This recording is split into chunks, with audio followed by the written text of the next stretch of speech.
I think my story as a woman with diagnosed late is very valuable for parents who are wondering about their own daughter to hear. Yes. And then we recently, the second book, I'm just an author of one of the 24 letters in the book, but we got women who were diagnosed late to write letters. Each woman writes to her younger self, trying to encourage that young person that has ADHD and doesn't know it, what they wish they had known, what their life had been like, and how getting diagnosed has made a difference. It's important because I think what I've learned is that parents, if a child's depressed, parents can say, oh, that's a serious issue. We better take care of it. Mm-hmm. But if the child is having ADHD, it doesn't rise to that level of concern. And this book shows how it is rising to that level of concern because it changed the trajectory of these women's lives so much. And it wasn't until they got diagnosed when they were 40 or 50 years old that they could correct the course their life was on. Hey everyone, this is Jonathan Marx from GoToHealth. I hope you're having a wonderful day. I have a topic that affects quite a number of us, and it's very near and dear to my heart. You may not know this, but for 10 years, I worked with ADHD experts, training primary care physicians on how to diagnose and treat ADHD.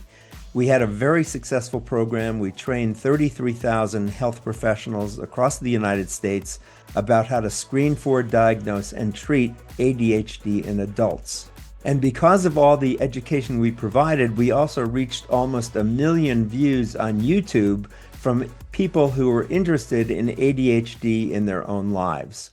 ADHD was originally discovered in hyperactive young boys, and it was thought to remit as these boys became more mature and their physical hyperactivity reduced. However, research in the 1980s showed that ADHD is a lifelong condition, and we now know that many adults have been diagnosed with ADHD when they had their own children, and their kids got diagnosed with ADHD, and the adults then found out, hey, maybe I have ADHD based upon their children's experience. So our show today is all about educating you about how to recognize ADHD. If you think you might have ADHD, please get checked out with your doctor. If you think your child might have ADHD, please get your child checked out. And if you have a friend or family member who you think you might have ADHD, recommend to them to have their doctors get them checked out. An ADHD diagnosis can really improve the quality of life for a person who has ADHD. With us to talk about this today is Cynthia Hammer, a retired social worker. She was diagnosed in 1992 at the age of 49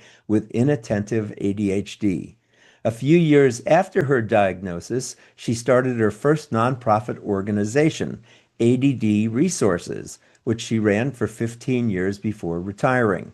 She then trained as a coach, and after 2 years, at the age of 67, she retired again.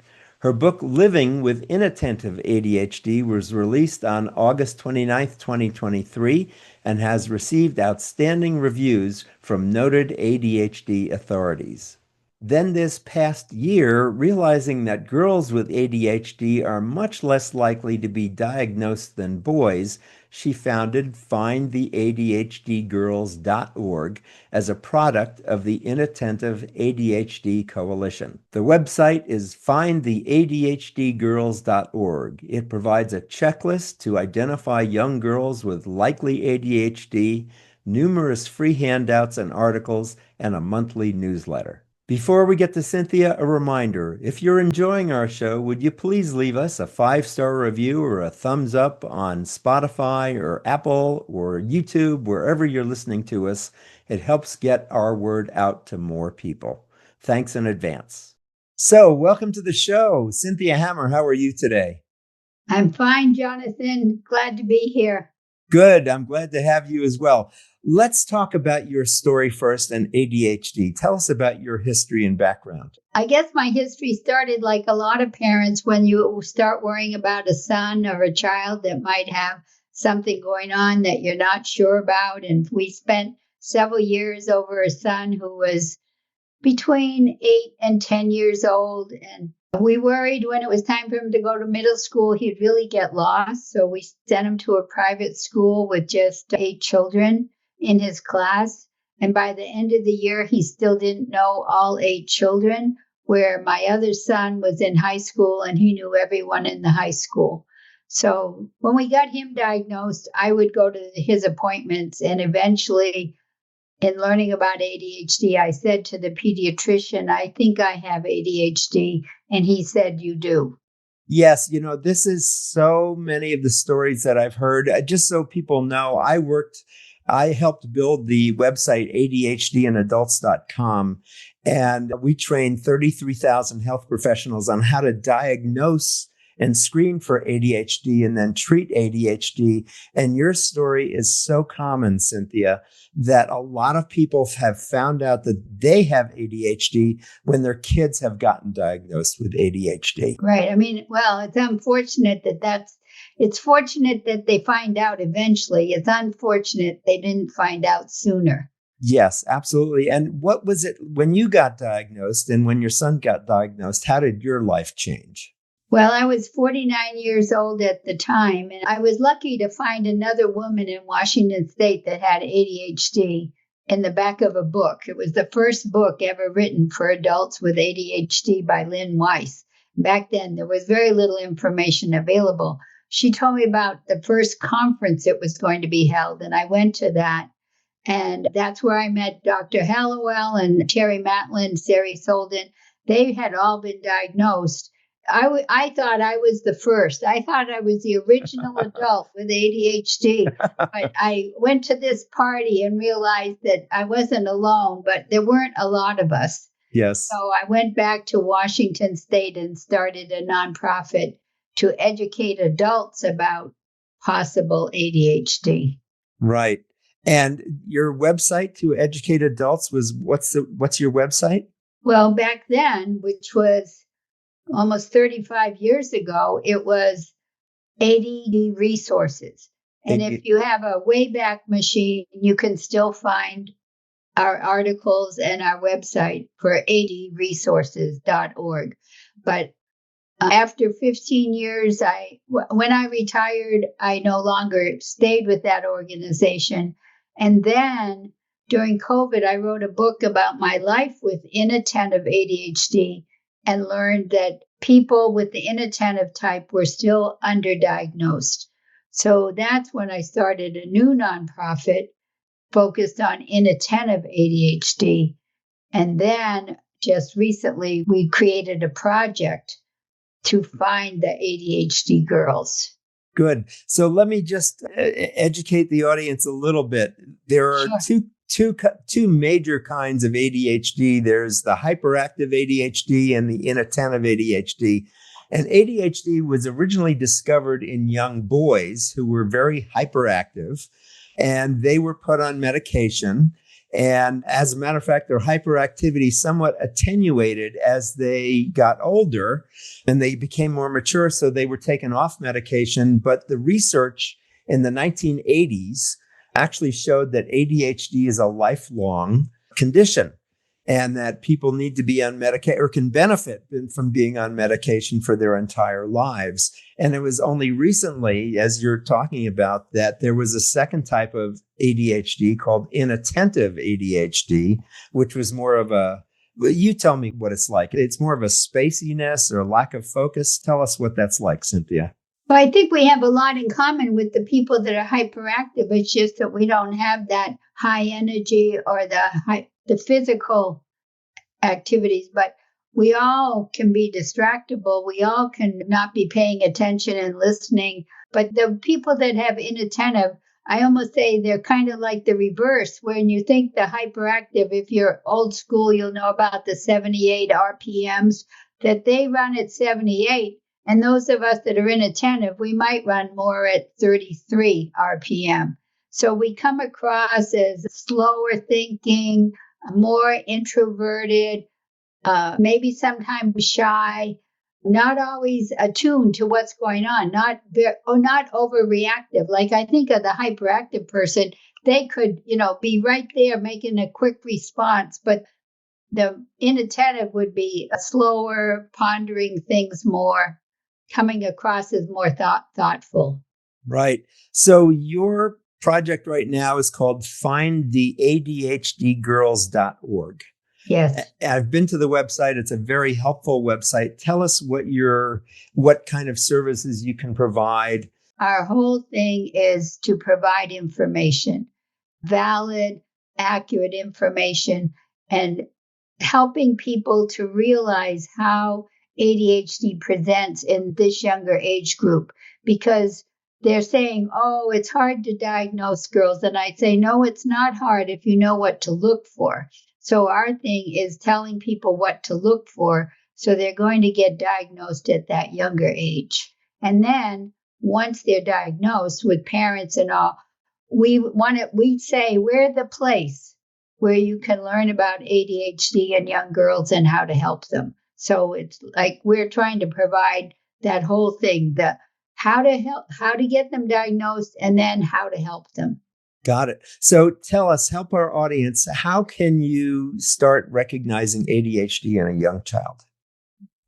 Well, there's lots of behaviors that show up, and we have a checklist on our website. It was developed based on the DSM. It was based on that, but it was enhanced with more things from a DIVA 5, which is something that was developed in the Netherlands, and also input from some physicians and psychologists who work a lot with young girls.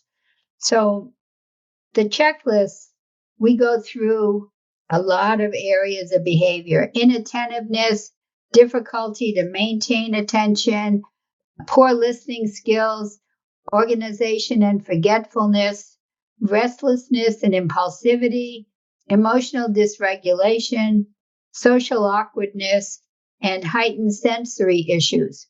And also being anxious and depressed, even that with a 7-year-old. But our checklist is developed particularly for 7-year-olds. And in all those categories I just described, we list about 6 or 7 behaviors. And so a parent completing the checklist, if they get a lot of checks, if their daughter gets a lot of checks, we're not saying that's ADHD, but we're saying you should go talk with the physician and show them this checklist. Got it. And what is it about girls that's different from boys? What's your understanding about that? Why are you focused on girls? Well, actually, we think all children should be diagnosed for ADHD by age 7. And there are boys that have the inattentive, which is the common type for girls. But we were advised to focus just on girls. Got it. Because there is a lot of stigma and misinformation that ADHD in general is overdiagnosed. So if we came out and said, we want all children to be screened for ADHD by age 7, I think we would cause an uproar in the marketplace. Yes. But if we say, look at all these women that are 40 and 50 and they're now learning about their ADHD, we don't want that to happen to young girls of today. Right. We have more buy-in. And the women themselves who got diagnosed are buying into this, saying, we want to prevent this from happening to future generations of girls. I mean, we don't want it to happen to any child, but being a small organization, this is the small part of the big puzzle that we're taking on. Good for you. So ADHD, just so everybody knows, happens in about 5% of the population. So that's 1 in 20. And that's really quite a high number when you take a look at the percentage of other diseases or other, conditions. 5% of the population having ADHD it's significant. So it's really worth, if you feel your child is not developing the way you want. Parents can usually tell that there's something off. It's harder if they only have one child. That's why it's helpful to have teachers who get to see a lot of children and know this child is off the bell curve. She's not paying attention. Right. She's not completing assignments, whatever. She's not living up to her potential. That's a common thing that parents would get told. Right. Good. So what else is available at the website that would be helpful for parents or teachers or therapists? What can people learn at your website? we produce handouts. And so therapists who are in this area of practice, they can download our handouts, which are professionally written, professionally designed, and they can add their own business information to that and use it as handouts with their families, with their clients. Parents can go get that information as well. We also have lots of articles. We have interviews with people that work in this field, providing advice, providing knowledge. All of that is free. It's available at the repository. And we also have a monthly newsletter where we keep adding to the information. We keep educating someone more and more about ADHD. I mean, it surprises me that I think even with this, there wouldn't be that much, but there's always new things to learn about or to share, or problems that, if you're a parent, there's always new issues that come up. How do you get the child to go to bed? How do you get the child to tell the truth? How do you deal with eating issues? I mean, there's just a lot of things in parenting, and we try to cover the things we think a parent of a child with ADHD would be encountering. Right.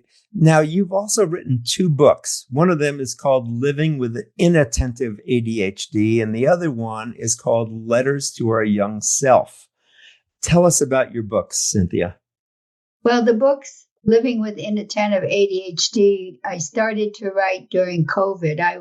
We had confinement in Washington State, so I said, without that, the book would never have been written. But once it was written, I was fortunate to find a publisher, and it's out there. It's on Amazon. And if people come to our website, they're able to download an audio of the book for free. Oh, good. That's available at our website, because I think my story as a woman with diagnosed late is very valuable for parents who are wondering about their own daughter to hear. Yes. And then the second book, I'm just an author of one of the 24 letters in the book, but we got women who were diagnosed late to write letters. Each woman writes to her younger self, trying to encourage that young person that has ADHD and doesn't know it, what they wish they had known, what their life had been like, and how getting diagnosed has made a difference. It's important because I think what I've learned is that parents, if a child's depressed, parents can say, oh, that's a serious issue. We better take care of it. Mm-hmm. But if the child is having ADHD, it doesn't rise to that level of concern. And this book shows how it is rising to that level of concern, because it changed the trajectory of these women's lives so much. And it wasn't until they got diagnosed when they were 40 or 50 years old that they could correct the course their life was on. Stories of substance abuse or bad relationships. So, Cynthia, tell us, you now know that you have ADHD, inattentive ADHD. What is your life like now, knowing that you have inattentive ADHD? What's it like? Share that with people. Well, I've known for over 35 years. And so I'd say for the first year or more, I didn't realize I was depressed and grieving. I just woke up one day and knew that I was. I did a lot of writing back then because we had a newsletter. When I started that ADHD Resources, we had a newsletter for our members, and I was writing, and that writing was very therapeutic for me because I was writing about my own struggles, and that just helped me, I guess, to accept myself, that I had these struggles, but I still was doing things. I have to say that now that I'm retired, I hardly notice ADHD at all, because the less you expect of yourself, combined with the more strategies you have put in place, the ADHD is not in my forefront at all. I don't think about it. ADHD can be diagnosed with 18 symptoms. It can be diagnosed with as few as 5. So I always said I thought I had a mild case of ADHD, but it was bad enough. Mm-hmm. So there are other people, I think, who have more symptoms, more severe symptoms, and it's impacting their lives to a greater degree. It might be harder for them to get to the point where they say, I'm content and happy with my life. Mm-hmm. But that's where I am. Before you retired, Cynthia, what kind of work did you do? Well, I trained as a social worker. So when you were working, I just want you to give people a flavor. When you were working, you had the pressures of everyday life and you were dealing with inattentive ADHD. What was that like? I mean, you said that you don't notice it so much now that you're retired, but what was it like when you were working? Well, so back then, I remember when I worked, I would get a paycheck. I hadn't set up automatic deposit, or they didn't offer it, but I was often losing my paycheck and asking for it again, or, even forgetting that I had it and needing it again.